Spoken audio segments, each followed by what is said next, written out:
Hello world, it's me, DoctorAinz, and today we're gonna be taking a look at Skullgirls Mobile newest update.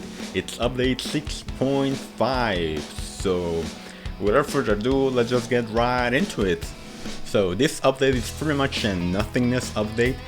The only reason, or pretty much the only reason this update exists in the first place is because they needed to perform an update to implement the newer monthly backstage passes fighter. So yeah, that's why we're here in the catalog, so I guess we better get to work. First we got Spellbent Mary. Very pretty, although she looks a little bit too much like a kid. Well, you know, she is a kid, but like a male kid.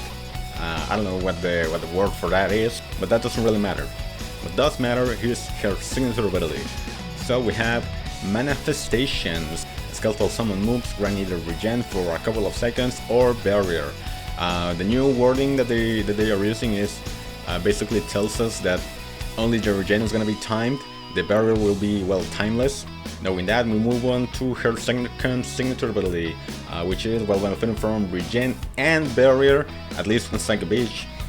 Hits from skeletal summons will deal an additional 1% of the opponent's max health and drain 3% blockbuster meter. Once again, drain doesn't really specify if it's actually gonna be draining the meter or if it's simply going to be removing the meter or depleting the opponent's blockbuster meter.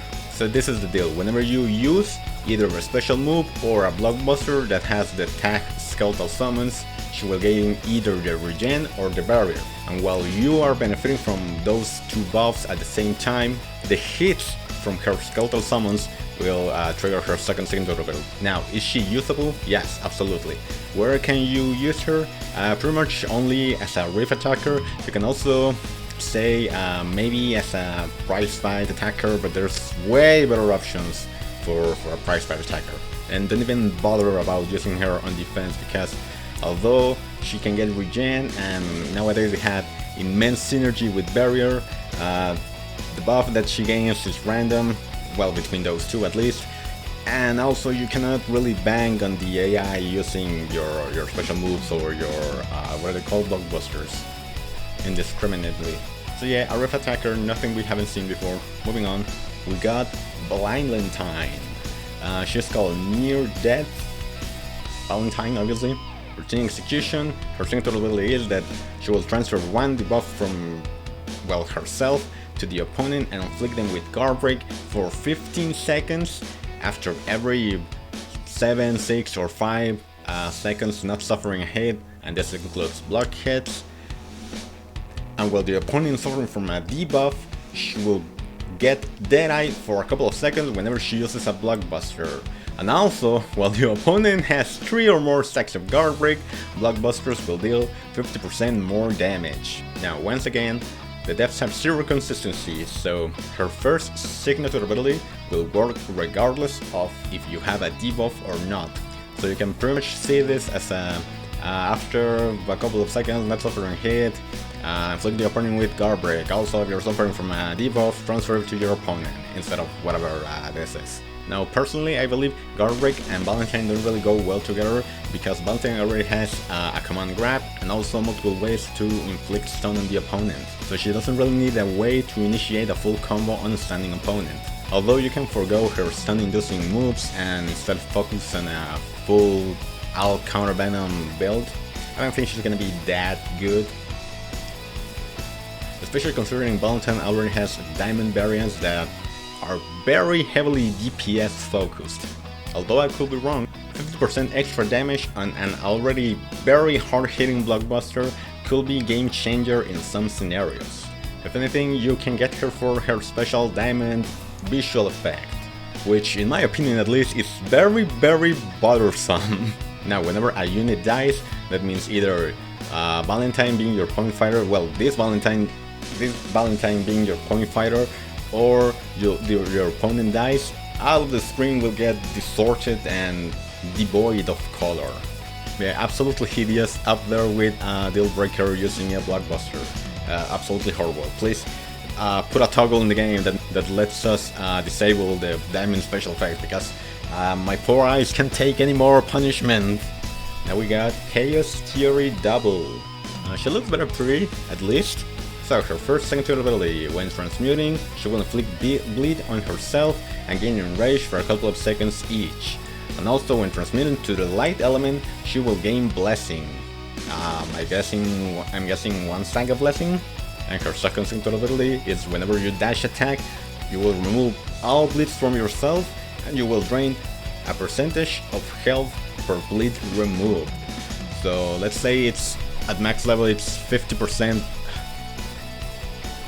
So let's say at max level it's 5% per bleed removed. So you have 5 bleeds. No, you cannot get 5 bleeds, 5 stacks of bleeds, because oh no, wait a minute. Because okay, let's say theoretically you get 5 stacks of bleed and then you dash attack and each bleed removes drains 5% health. So that's 25% health for a simple dash attack. You don't have to hit the dash attack, you don't have to land the dash attack. You can pretty much just use it in the middle of a combo and it will work. Once again, they say drain, but I don't know if that means actually draining the health or simply means the opponent takes a percentage-based damage. Depending on what it actually is, she will range from being absolutely horrible, just like Blood Drive, or decent enough, but only for prize fights, or absolutely amazing in Parallel Realms, No Mercy, the final boss node on the 3rd stage. That's pretty much it. So you don't even try to get her because you're never gonna use her for rifts, and for prize fights, well, we have other doubles that can do pretty much more damage than her, and with a lot less risk.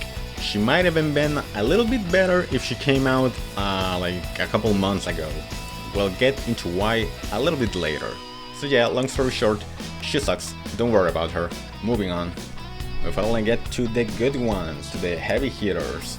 We got Masked Menace Pinwheel. She looks like one of the devs kids painted over Pinwheel and they decided to make that a variant for the game. I don't know, she looks absolutely horrible color-wise. Her card art is a little bit, yeah, I will say it's good enough, although it's missing up the fact that whenever you see Pinwheel from the front, you can clearly see her, what are they called? Her hair, but her hairstyle. The hairstyle that she has makes it so that when you look at her from the front, you can see it, well, in the back. I don't know what I'm trying to say, but it's pretty obvious when you look at Pinwheel from the front. Yeah. I don't even know where I'm going with this. Just forget I haven't said anything. Let's move on to her second ability. So second ability number 1, whenever she is near an opponent, she will inflict Curse and Quietus for 2 seconds after every 1 second, I believe. For her second second ability, while the opponent is suffering from Quietus, landing a burst, that means, well, this. Oh, pretty!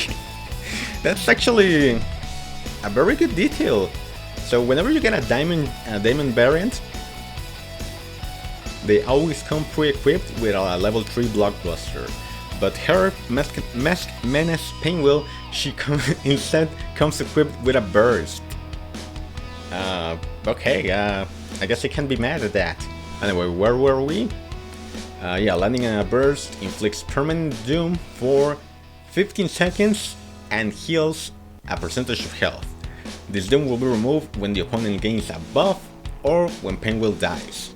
As I already said, we got our first heavy hitter from this batch of fighters because, well, potentially finishing a match in only 45 seconds is insanely strong. Also notice that the doom will only be removed if the opponent manages to get a buff, which will not be possible because of her constant curse infliction, or if Pinwheel dies. This means that depending on the matchup, you may want to inflict the opponent with Doom and then tag into either not inner pieces, Standout Eliza or Ogre Achiever Beowulf. Those two, especially Standout Eliza, will make sure that the opponent never gets a buff and thus gets killed from Doom in only 15 seconds. So absolutely amazing for prize fights, absolutely amazing for Parallel Realms, and at the very least, very good for rift battles. Well, it'll be mostly matchup dependent, but yeah, be very grateful if you manage to pull her. Now for our last duo, we got Pickle Baller Beowulf. Amazing card art. I love me some Dragon Ball. I love Dragon Ball, original Dragon Ball that is, Dragon Ball Z, Dragon Ball GT. I absolutely despise Dragon Ball Super, and I don't really care for Dragon Ball Heroes, but you don't really care about my personal life, do you? So we got first signature ability, well, his signature ability, Eye on the Brawl. First signature ability, while Beowulf is alive, the active fighter will gain evasion for 7 seconds and 5% blockbuster meter when the opponent is knocked down. Second signature ability, when any teammate evades an attack, it will grant them heavy regen for 6 seconds and 2 stacks of precision. At level 1, that is. So yeah, sadly he's pretty much relegated to a support fighter. That means you're never gonna see him on the front line, he's always gonna be on the bench, and we'll also have to wait and see if his signature ability triggers like Dream Band or more so like Farmonger. If for some reason you end up facing him on defense, you'll only need to worry about your opponent using a burst, because well, that's pretty much the only way the opponent's gonna knock you down. Before we move on to the last fighter, you also gotta take into consideration that his second signature ability will also trigger whenever Philia evades an attack using her backdash, Penguin uses Flight Risk to also evade an attack, or Peacock uses her whole idea to evade an attack. So yeah, that's 3 fighters that can potentially work well with him. And yeah, well, obviously anyone else, because evasion is absolutely bonkers on attack. Last but not least, we got Parimoso. Well, locked in Parasol. She looks like an emo. Don't tell me you don't see it. So yeah, her signature ability, Power Hour. Signature ability number 1. While she's near a tier, her special moves have a chance to grant her with haste for a couple of seconds and remove an opponent buff. Second signature ability, well, at least 1 tier is on the stage, critical hits grant invincible for a couple of seconds, and 5% of all crit damage dealt is regained as health. All I'm going to say about her is that she is Cosmic Rebel, but done right. Also, she's absolutely gorgeous, but you didn't hear that from me. So yeah, that was pretty much the whole update. You can safely click away from the video now and you won't miss pretty much anything worthwhile. I guess I shouldn't be saying that because audience retention is kind of a big deal on YouTube, but anyway, I'm a man of the people, I prefer to die on a hill rather than live my life peacefully.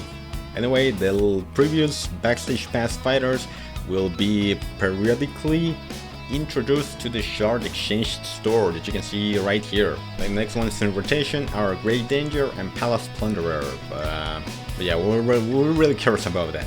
But yeah, you can really see it because their time hasn't run out yet. Speaking of previous Backstage Pass fighters, now Cosmic Rebel, Apex Complex, Indomitable, Seraph Soldier, Buffer Zone, and Augur Achiever have been added to pretty much everywhere else. This means Cabinet of Curiosities, pretty much every relic that you can think of, and you can keep in mind that the golden fighters that we just mentioned, that means Cosmic Rebel, Buffer Zone, and Indomitable, if you see them on the Cabinet of Curiosities, they're gonna be available at a premium price of 5,000 skill points instead of the usual 2,500 skill points. So yeah, good luck affording that. I almost forgot, but while we're on the topic of the Cabinet of Curiosities, Scaregiver, Primal Prodigy, and Demon Artist have had their prices reduced from 5,000, the premium pricing, to the usual standard 2,500 skill points. So yeah, that's something to look forward to look out for. As with pretty much every update, we get a special update gift, which includes 1 minute avatar, which I'm never gonna use, 3 premier relics, which are pretty much 3 bronzes, 100,000 coins, 1 XP boost for 4 hours, and 5 golden gifts.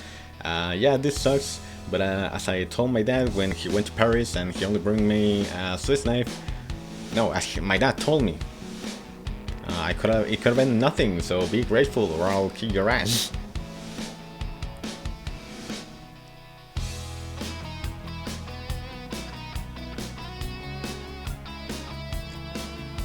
Yay!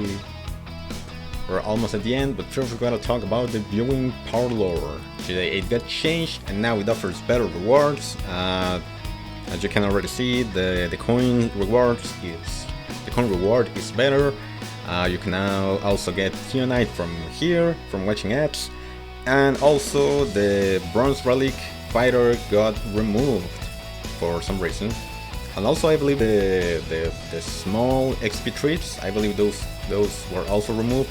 I don't really watch chats because that doesn't serve any of my hard-earned time, money. I was gonna say money, but I'm not giving them money. Well, I'm giving them money, but not directly.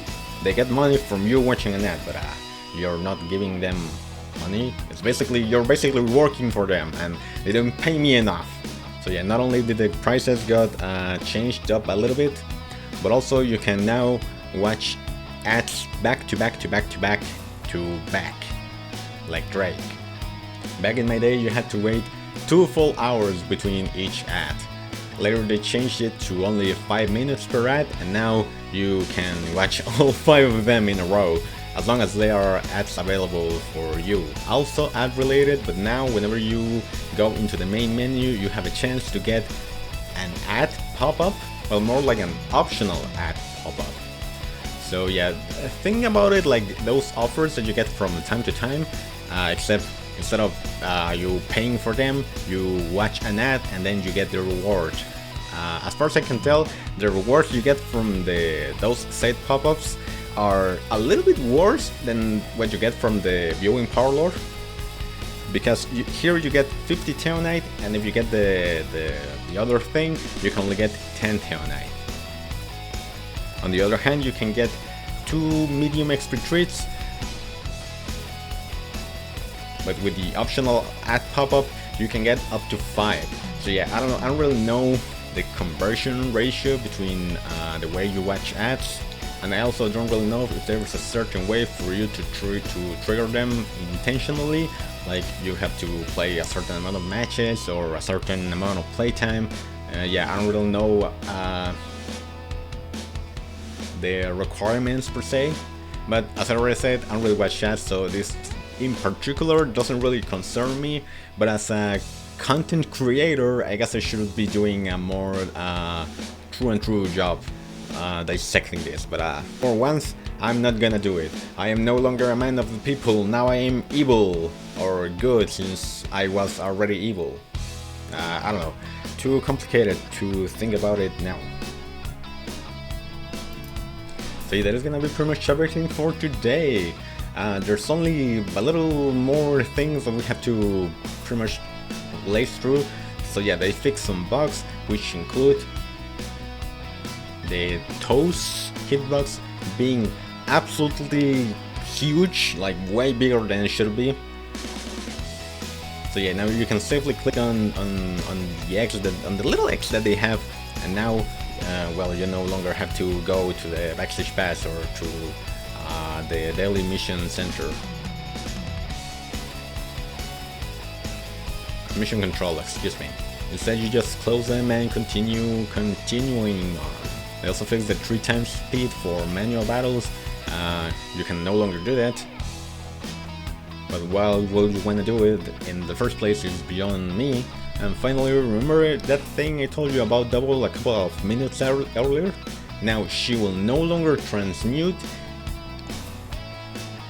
when the game timer is supposed to be frozen. That means she will no longer transmute whenever Fuqua, what's her name, Shadow Puppet does her, well, her sync ability activates, she dies, and double blocking.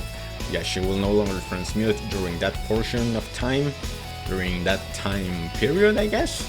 And also the same thing applies whenever you are using a blockbuster and double is blocking. It was especially noticeable if you use multiple blockbusters in a row. good news is that this is a very minimal slide and pretty much unnoticeable nerf on the very annoying double, which is called Present Danger. Well, Present Danger is her signature ability. What's her name? Oh yeah, Evergreen Evil. So yeah, that is gonna be pretty much everything for today. Now for real, they also skipped a little bit of stuff that no one cares about, so you don't really need to worry about it. Anyway, this is goodbye for now. Thank you all so much for watching if you did, and remember, life is full of interest, so don't feel on breath. I guess we'll see you later. Ciao ciao, take care everyone, and I still don't know a good way to say goodbye. I've never been good with goodbyes. It's time to start crying like a baby.